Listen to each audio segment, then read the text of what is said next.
Deep in the Chihuahuan Desert, amongst the Chisos Mountains, around the bends of the Rio Grande, and past the Santa Elena Canyon, amongst the yucca plants, roadrunners, and rattlesnakes, you will come to El Despoblado, the uninhabited land. Desert hollies splash the browns and reds of the landscape with their pink and white flowers. Tarantulas scurry underfoot, and in the distance, coyotes yip and bark under the sweltering sun. This land, on the far reaches of civilization, cradles life and death equally. It stands impartial as the troubles and toils of existence plays out, sunrise to moonrise, over and over again. Most of the beings here, in Big Bend National Park, are in a fight for their lives, struggling every single day just to ensure they see another. But what if that wasn't the case? What if, despite all efforts, all wants and desires, you wanted to die, but couldn't? Welcome to National Park After Dark.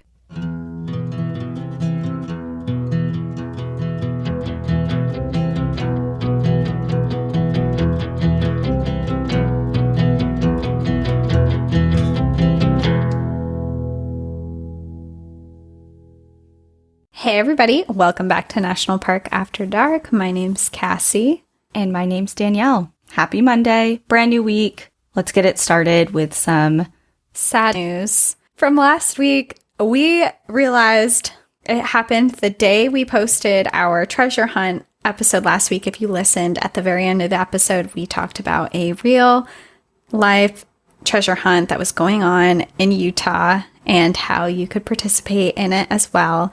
The very same day that we posted the episode, the treasure was found, and we were hesitant to even mention it because we both were like, oh, what if they find it as soon as we post the episode? And of course it happened. So just to let you all know, that treasure hunt isn't there. Do you know who found it? Did you read the post? They posted something about who found it, but I was too devastated. It's too soon. It's too fresh. Well, other than that, merch we have currently posted on our website, npadpodcast.com. You have a couple more weeks to snag something if you'd like. We're only having it up until the end of July. I got a wine tumbler. You did? I thought it was so cute. I had to get You ordered one? Yeah. I think I want a camping mug. You should get a camping mug. Yeah. I like the camping mugs. And the wine tumbler, I was like, oh, I have to get this. This is so cute. So now I'm going to use it when we're recording our episodes. So yeah, if you want merch, go ahead and go over to our website. You can also access it through our Instagram, National Park After Dark. You have until the end of July to do so. Before we get started, Patreon, if you're interested, if you've caught up on all of our episodes, we've been getting a lot of messages lately are like, oh, we just finished all the episodes. We're all caught up. Like, we can't wait till next week. Well, if you haven't subscribed to our Patreon, we have 4 additional stories on there right now. So if you have caught up and you need some more to listen to, go on Patreon. You can listen to them on either tier that we have offered up there. Well, I'm excited for this week's episode because if you all haven't caught on yet, Danielle is very good at keeping a secret of what her story is going to be, where I am not. I'm immediately texting Danielle every idea before we even get started, and Danielle's actually really good at hiding them from me. So I am going into this just as blind as you all are. I did my best just because I've learned over the last 6 months or 5 months, however long we've been doing this, that I like watching your reactions when you know little to nothing about the story. This week, grabbing my face, like grabbing your face, mouth open. She will slowly start leaning back away from the microphone in horror. No. So anyways, today, as the intro alluded, we are headed to Texas to Big Bend National Park. Oh, we have not gone to Big Bend yet. Before we get started, information for the episode was gathered from 3 different places. First, I recommend this show to anyone who wants to know more about this episode. There is a show called Pandora's Box. It's older. It's a few years older. I kind of had to dig to find this. And there's an episode on this particular story called Death Wish. There's also a very long and detailed article written by Rachel Monroe for Medium.com. And finally, of course, my book in my collection. So not my book, I didn't write it, but I have a book in my Death In collection called Death in Big Bend. And there's a chapter on this particular story. Another thing, this episode is pretty graphic and you should listen at your own risk, as always. So if you're ready to take the risk, let's go to Texas. I think half the people listening are like, no. And the other half of people are like, tell me more. Well, graphic? What kind of graphic? Well, if anybody out there is diehard My Favorite Murder fans, there's a quote that Georgia says, and she says, "This is terrible, keep going." I actually have it as a sticker on my laptop. And that's my kind of people, like, oh my God, this is terrible, but I want to know more. If you haven't caught on by now, everything is pretty much terrible, but if you want to know more, here we go. Located in West Texas, Big Bend National Park is the largest protected area of the Chihuahuan Desert. Originally established as Texas Canyon State Park in 1933, it wasn't until 1944 when it was opened to the public as Big Bend National Park. It is one of the nation's least visited and most remote parks. To put that into perspective, Yosemite, for example, I picked that one because I know it's close to your heart. They saw nearly 4.5 million visitors in the year 2019. In comparison, Big Bend had that same year 466,000. Wow. Don't let those numbers deter you, though, because Big Bend has a lot to offer. It encompasses an area of over 800,000 acres and is the only U.S. park to contain an entire mountain range, which are the Chisos Mountains. This park is rich in history, both geologically and archaeologically speaking. And if you're a paleontology nerd like me, this park has an exhibit dedicated to the remains of dinosaurs found within its boundaries. To date, over 1,200 fossil species have been found within the park that span over 130 million years. This park has gone through a lot of changes. It was once an ancient sea, which then gave way to a swampy coastal environment. As time went on, the coastline moved further to the east, which left Big Bend an ideal space for huge dinosaurs. 40 to 60-foot crocodiles with 6-inch teeth, flying dinosaurs with a wingspan of 39 feet, and 50-ton, 100-foot-long dinosaurs all swam, flew, and walked within this park. Wow. So cool. So further down the line came humans. There's been record of human activity within Big Bend dating back thousands of years.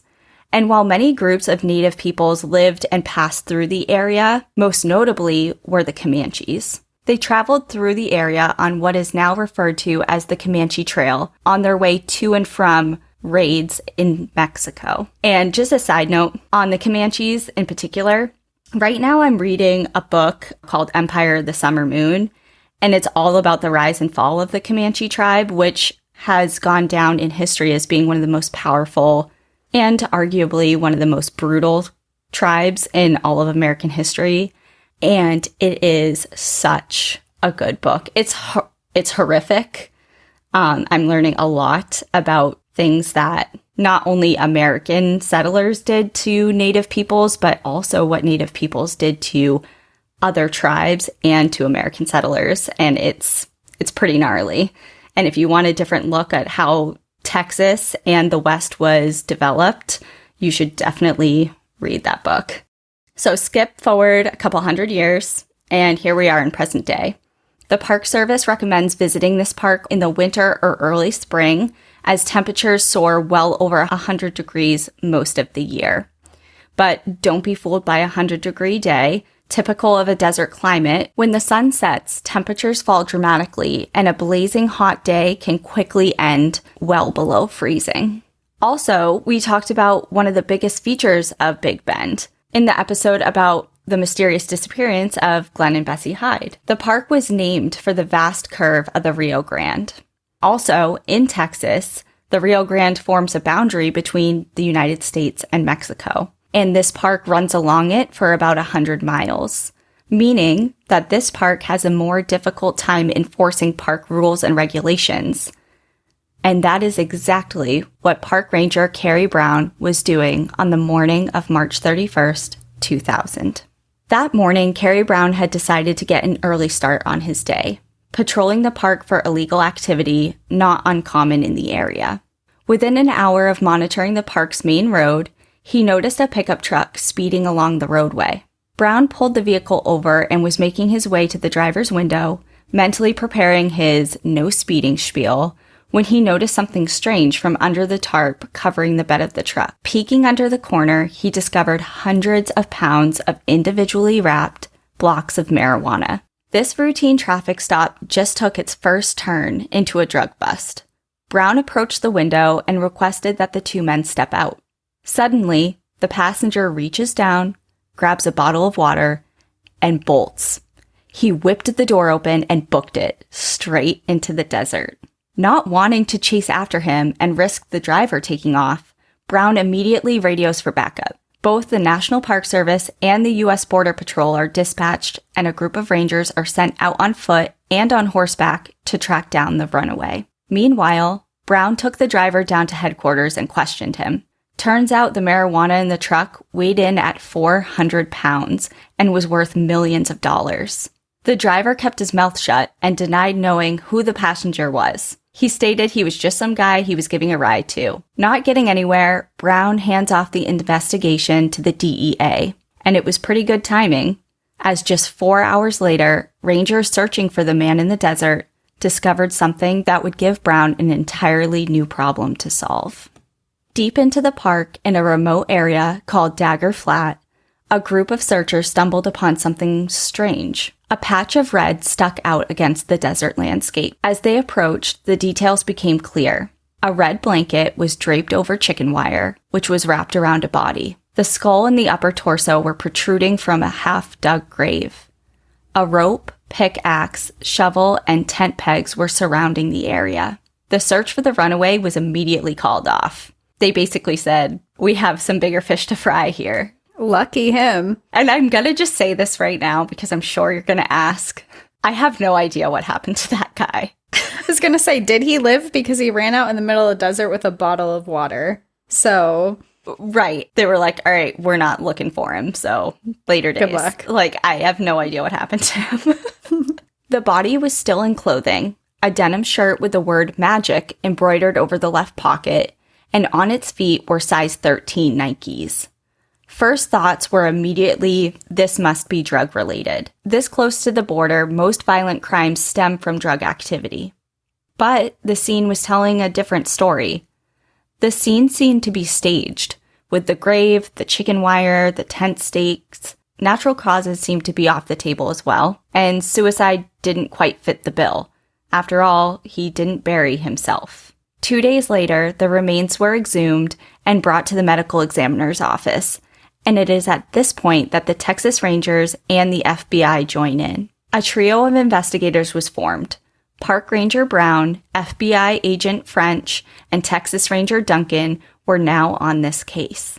The medical examiner reveals that the upper part of the body was mummified due to exposure to the elements of the desert. The body belonged to a male, and it was guessed that the body had been in the park anywhere from 3 weeks to 6 months. No physical trauma on the remains could be identified, and no cause of death could be determined due to the lack of soft tissue remaining on the body. But x-rays taken revealed a large medical screw in its left ankle. The team started looking through missing persons files from Texas, hoping to find any sort of lead.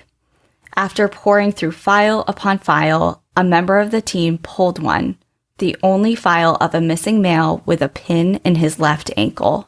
The missing persons report for a man named Shannon Roberts. Shannon Roberts was born in 1957 and grew up in Idaho in a family of artists and professors who all shared a love of nature. He was described as brilliant. He studied physics and eventually became very successful as a geophysicist for an oil company. By all accounts, he led a very normal life. Traveling to Peru and Hawaii, he went camping and had friends.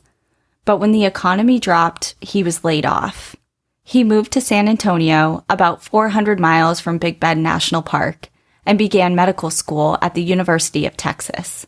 At the age of 43, he thought that the money and the prestige of becoming a doctor was a good decision. But by his third year, he began to realize that he was struggling to keep up with the program. He was falling behind in class, his grades were suffering, and student loan debt proved itself to be a huge financial problem for Shannon. Investigators began questioning students at the university about him.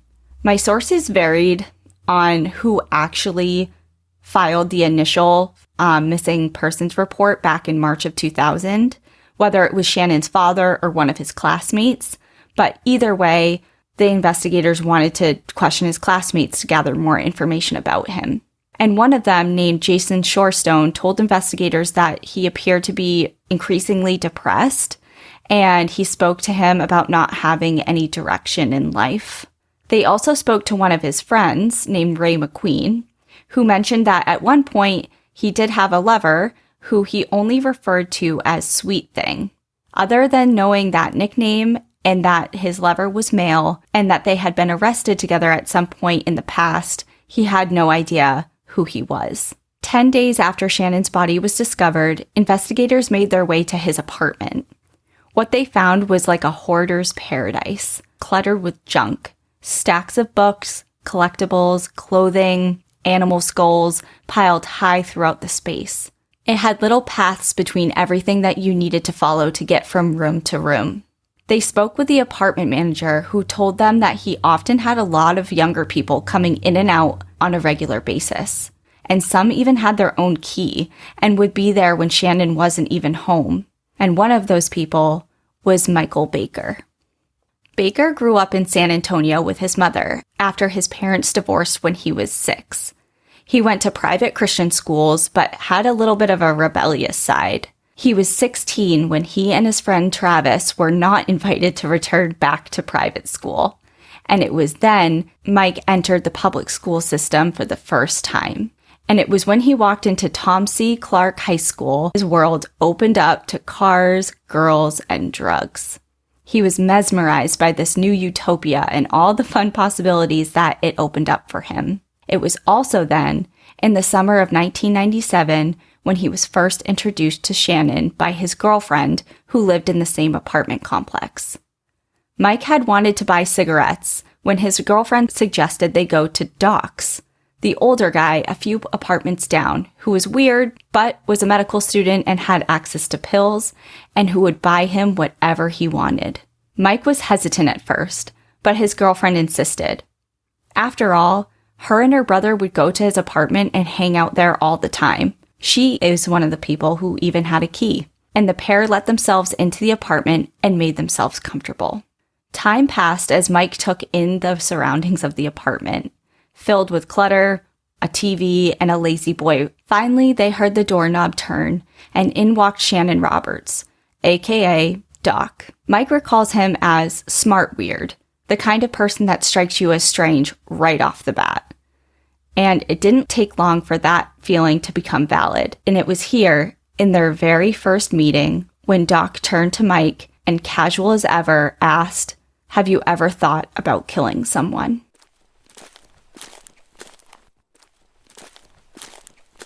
First time in his apartment, and that's the first, if you ask that ever, it's creepy, but literally you just meet this person. And so he's selling drugs too. You did mention he's a medical student and has access to pills that he's selling to his neighbors. Is that right? Well, yeah. So you'll see as the story goes on, he wasn't selling it. He was literally giving it to them. So here's this 40-something-year-old man inviting teenage kids into his apartment, welcoming them into his space and providing them with drugs, alcohol, a free space to, kind of just throw all the rules out the window. It wasn't like this immediately gives me creep vibes. Mm-hmm. He didn't even have to say, "Would you ever kill someone?" or "Have you thought of killing someone?" It was just odd off the bat. And that's exactly what those vibes that Mike had. It was just odd, Yeah. So Doc may have seemed a little off, but what he offered far trumped any weird vibes. Doc's apartment was party haven, and it regularly drew groups of teens for what it had to offer.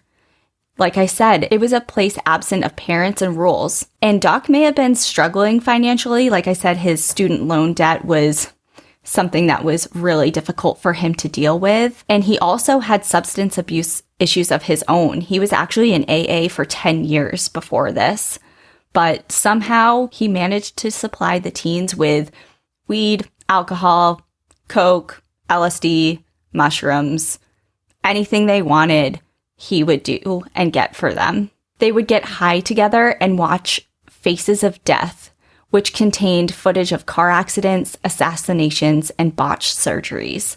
And I actually had to look up this Faces of Death thing, and because I think it's just like slightly before our time. And it's not clear to me whether it was actual footage or just really dramatized footage to look real of really messed up situations. But it was his thing. He always had it playing. Ew, that makes this so much creepier.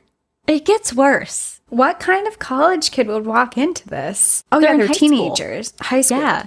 I mean, I used to talk to some older people to buy me some free booze, but I mean, it was more of one of those things that I was like, yeah, totally. And then they'd buy me booze and be like, hey, bye.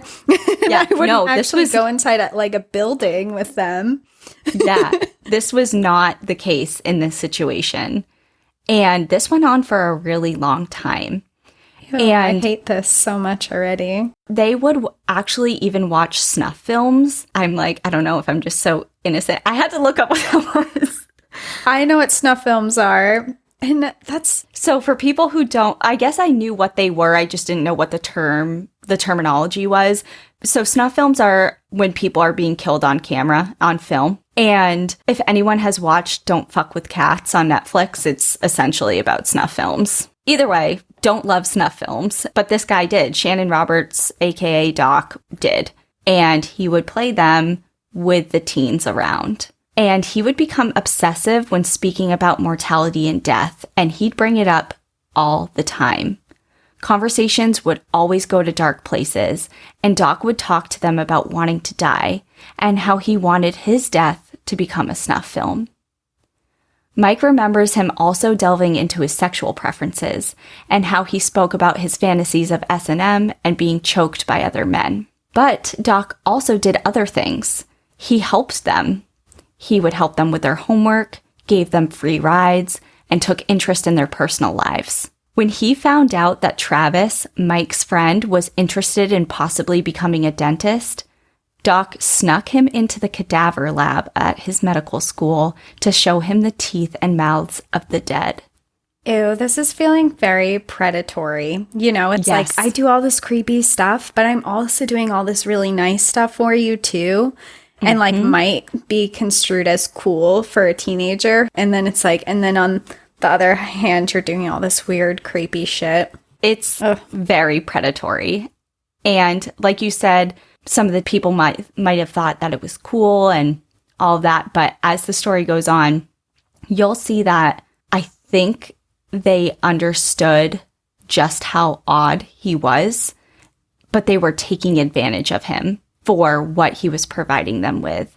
Kind of like, well, he's creepy and weird, and we think that something's wrong with him, but he's also giving us all this stuff. Like, he would buy them clothes, give them money, obviously give them access to things like alcohol and cigarettes they couldn't just go down to the store and buy at the time.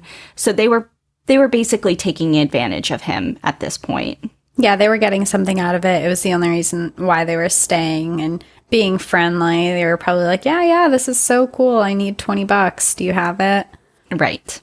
Going off of the predatory thing, he also attempted advances at some of the young men.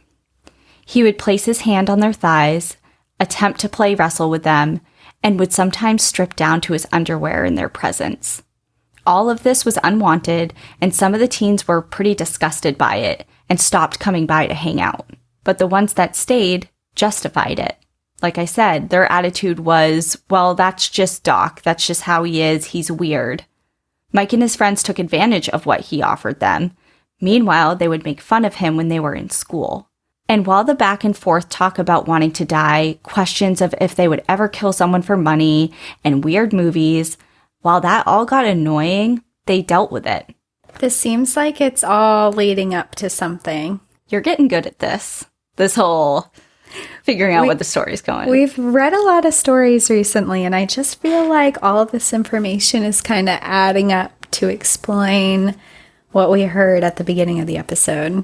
So while it may have all seemed like fun and games to some of these teens, Doc was seriously struggling.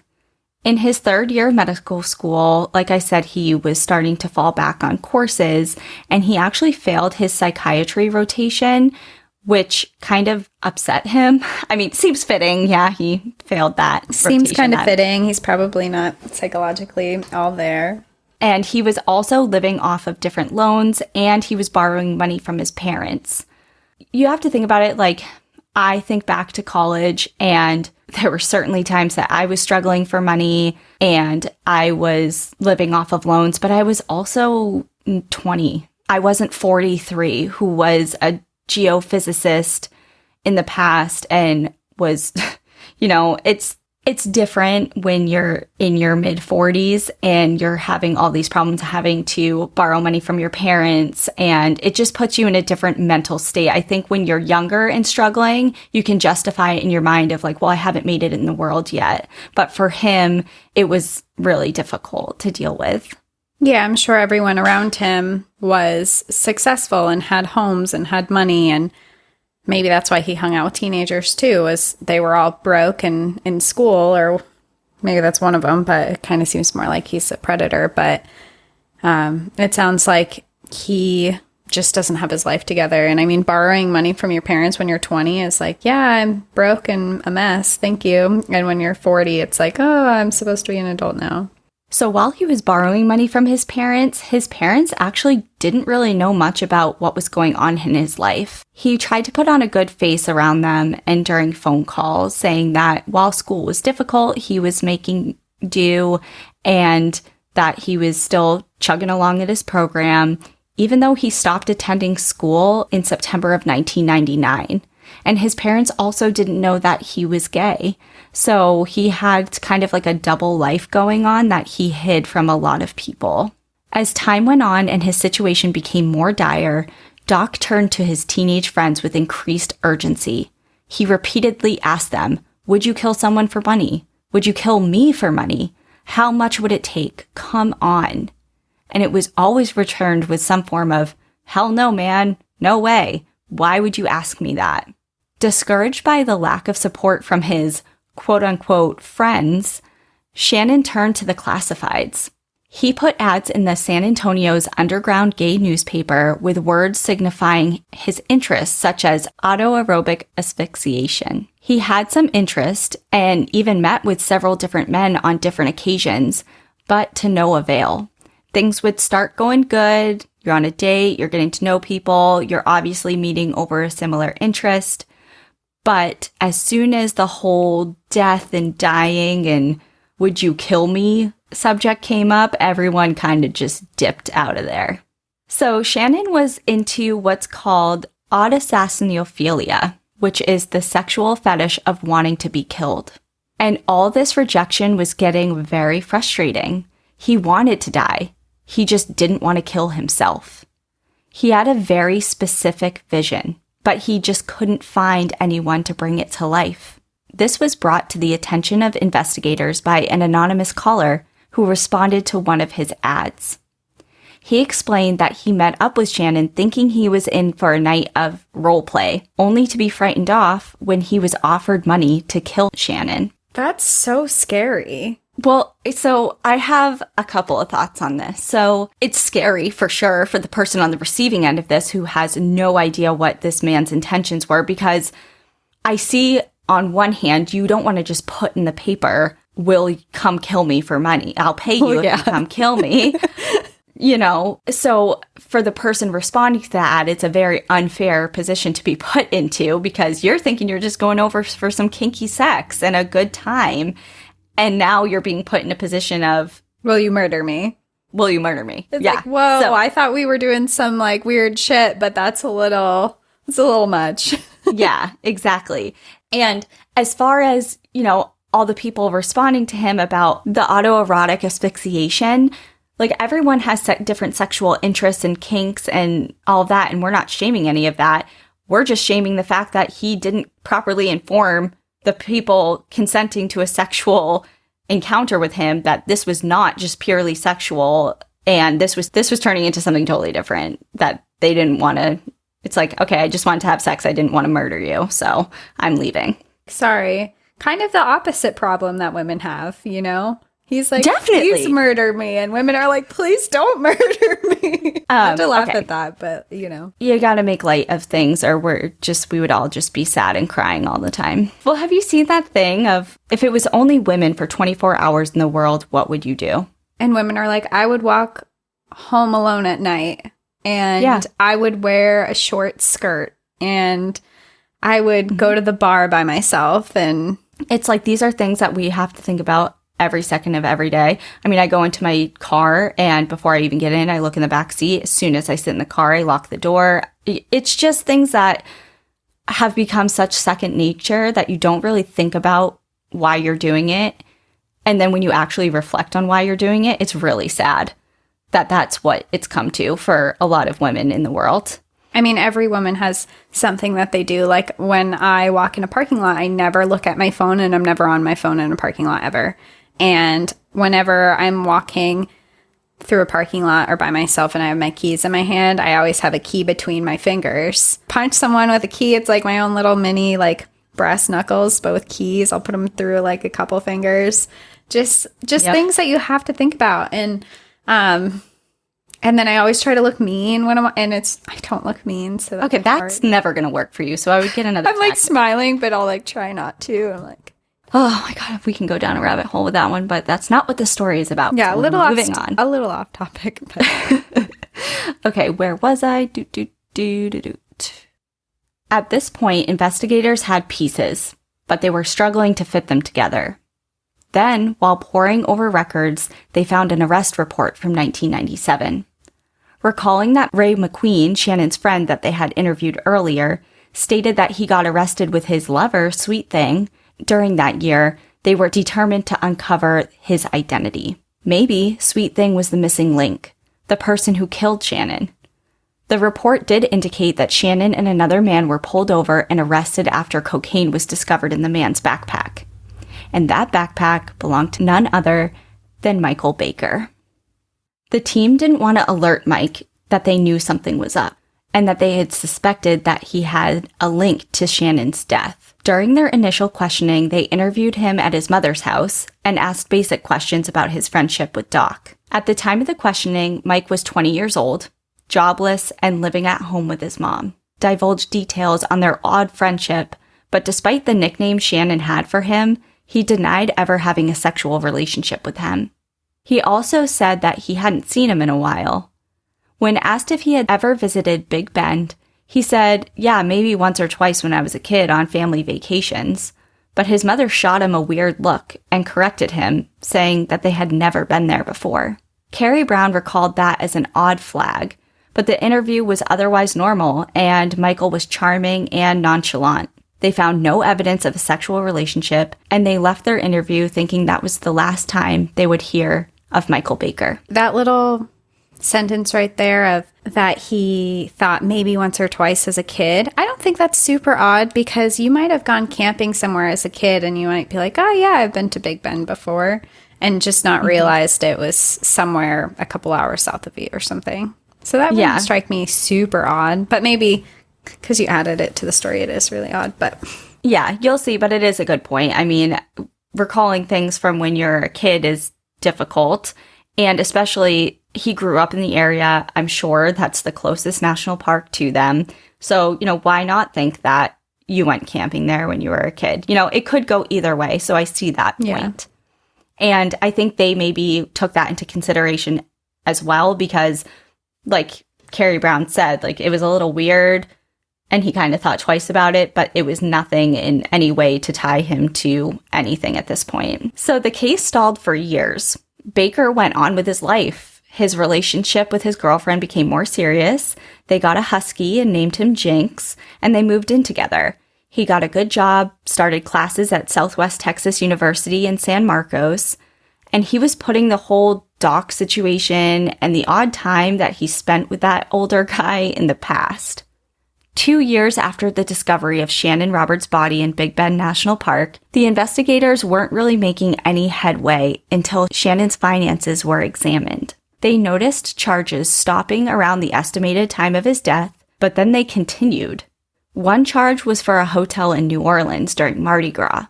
The hotel was contacted and questioned in regards to whose name the charges were linked to. Let's take a look. Keys clicked as the computer was searched. Ah, right here. Michael Baker. I gave him the benefit of the doubt. That gave me chills a little bit. I'm like, no. Not him. He just got a husky named Jinx with his girlfriend. It can't be him. It can't be him. So this time, Baker was brought in for questioning again, and it was not at his mother's house in just a nice casual conversation. He was brought into the station, and the interview was a lot more serious. The questions were more poignant and direct. Baker was hesitant this time around too, and didn't give the team much to go on. But the team had ammo. Using someone's stolen credit card is a felony. One of the team members did something brilliant. He wrote the words, "debit card abuse," on a piece of paper, tore it out of the notepad, flipped it upside down, and slid it in front of Baker. He said, "We know you committed a felony on that piece of paper. On the other hand, we know that Roberts wanted to die." Fun fact, in Texas, assisted suicide is a misdemeanor, carrying a much lighter sentence than credit card fraud. They told him they'd recommend the prosecutors drop the charge if he was to cooperate. Pinned, Baker took a swig of the Coke Ranger Duncan had just bought him, sat back in his chair, and told them everything.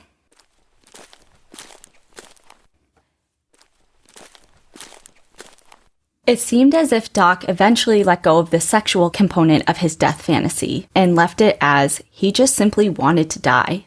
He wanted his life to end, and he begged Michael Baker to do it, incessantly over months and months, even showing up to his mother's house after Baker stopped going to his apartment. Baker gave in and agreed to kill Shannon Roberts for the big price tag of $1,000. Hold on, what? $1,000? Mm-hmm. Well, but I mean, he did have financial problems. I'm not sure how he would have paid him more than that, I guess.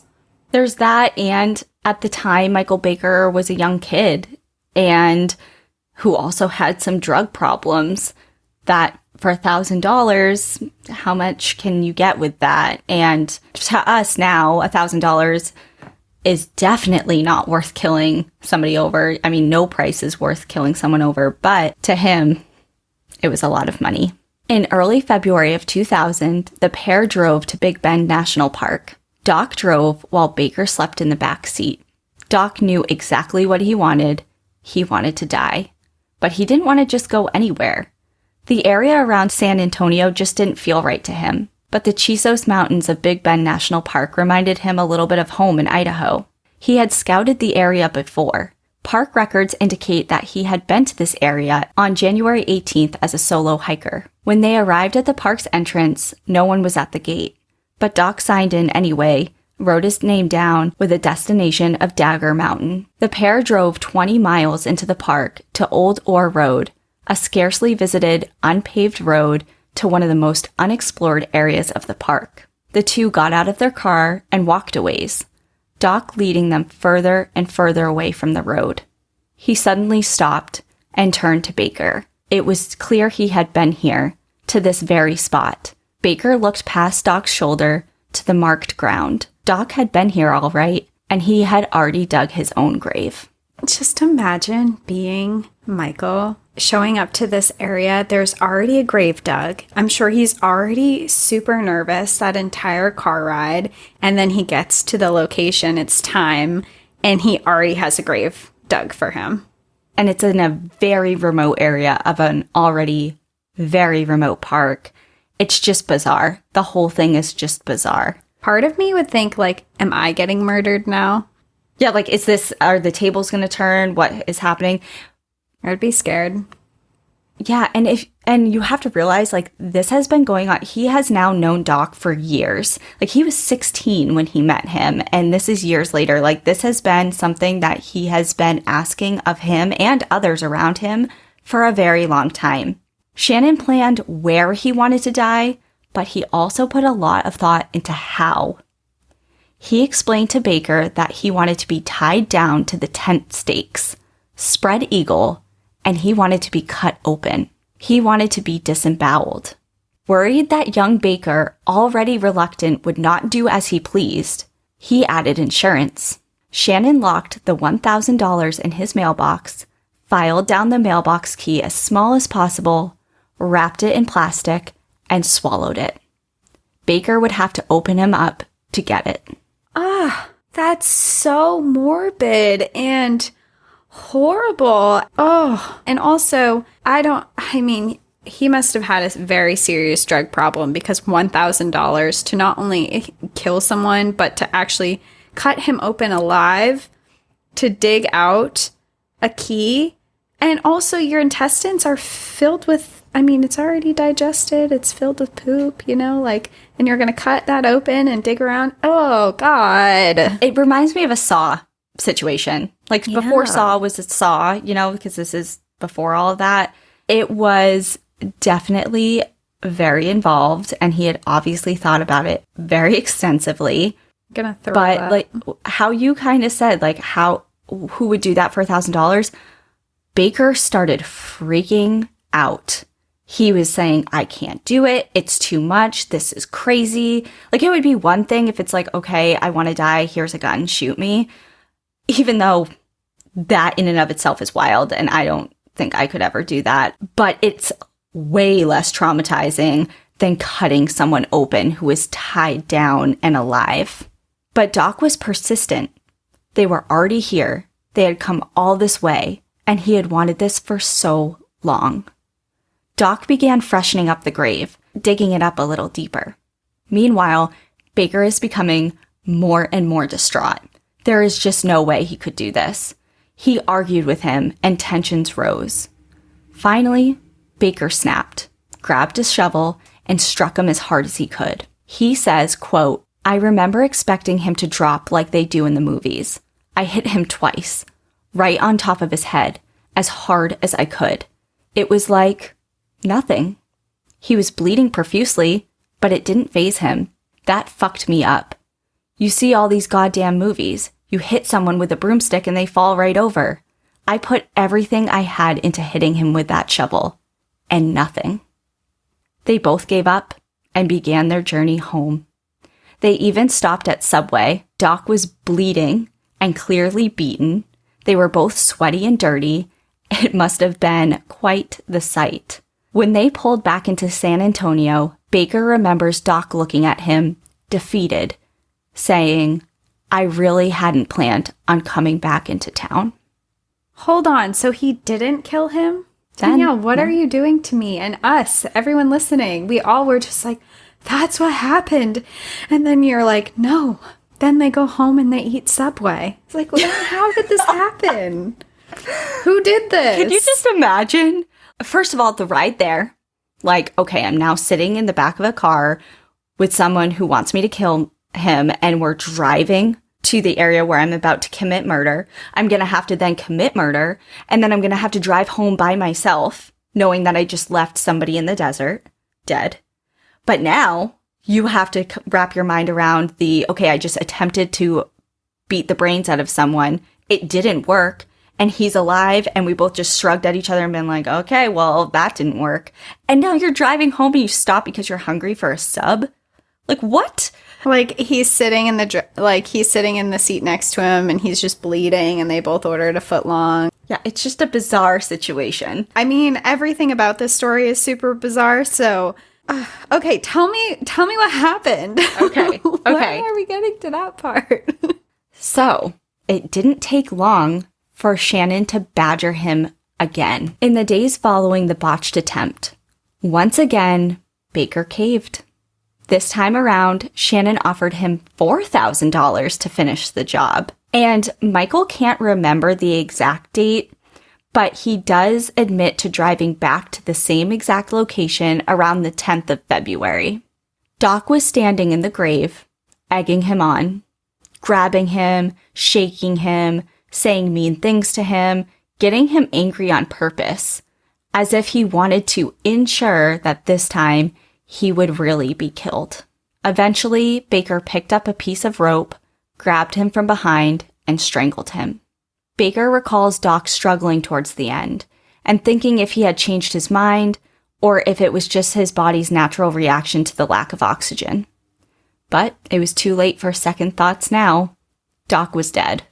He wrapped his body in chicken wire to keep the coyotes from consuming it, filled the hole partially, and covered him with a red blanket. He drove out of the park in a daze of panic and relief. He vividly remembers listening to Breathe by Faith Hill and Fast Car by Tracy Chapman over and over on the way back to San Antonio. He went to Doc's mailbox to collect the money, only to find there was less than $2,000 waiting for him. Wow. So less money than you thought. Also very sneaky, Doc. And maybe you should have got a deposit beforehand. I don't know, like... It just didn't work out, in a lot of ways. I mean, I don't know. Could have been no money in there. There could have been all the money in there. Doesn't matter. It's still a messed up situation. So Michael Baker was arrested and charged with first-degree murder and sent to Reeves County Jail. For 10 weeks awaiting trial, he planned to escape. He called his lawyers and asked if there was any chance of pleading down to second-degree murder. And once he found out the odds were not in his favor, he executed his grand plan. He had stolen street clothes, put them on underneath his jail uniform, and when his unit was called for rec time, he snuck into a mop closet where he shed his uniform and snuck out through the ventilation system.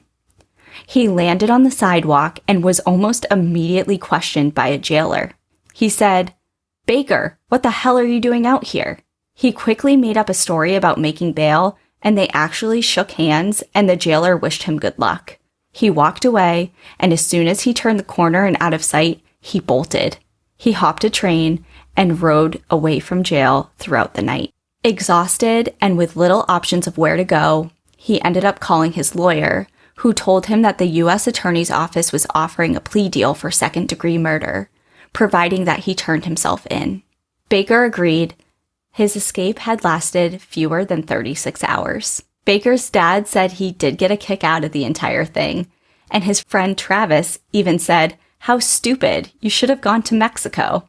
He pleads guilty to the charge of murdering Shannon Roberts on November 13th, 2003, and was sentenced to 210 months in prison. Many of Baker's classmates don't associate with him because of what he did, while others stick by him, saying that Doc was sick and that he preyed on Baker, who at the time was just a confused kid who got in too deep and couldn't get out. Baker says, quote, "Did I want to kill him? No, of course not. Was it easy to talk myself into? No. However, once it was done, it felt like a weight had been lifted off my shoulders. Do I view myself as a psycho or a sociopath? No.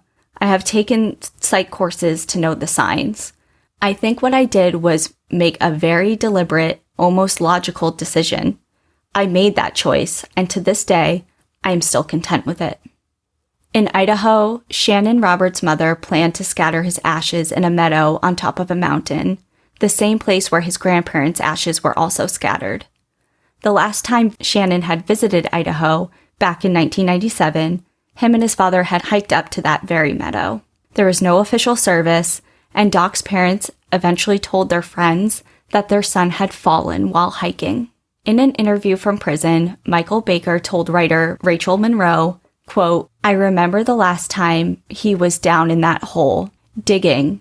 I was thinking it would be so easy just to get this over with, because I really didn't want him to come back to my car. And so I grabbed the rope and tossed it around his neck. Doc tried to clamber out of the hole, but couldn't. It was too deep. He swung the pickaxe at Baker, who dodged it easily. Finally, he stopped struggling. After a long pause, Rachel asked Michael, "So he didn't want to die?"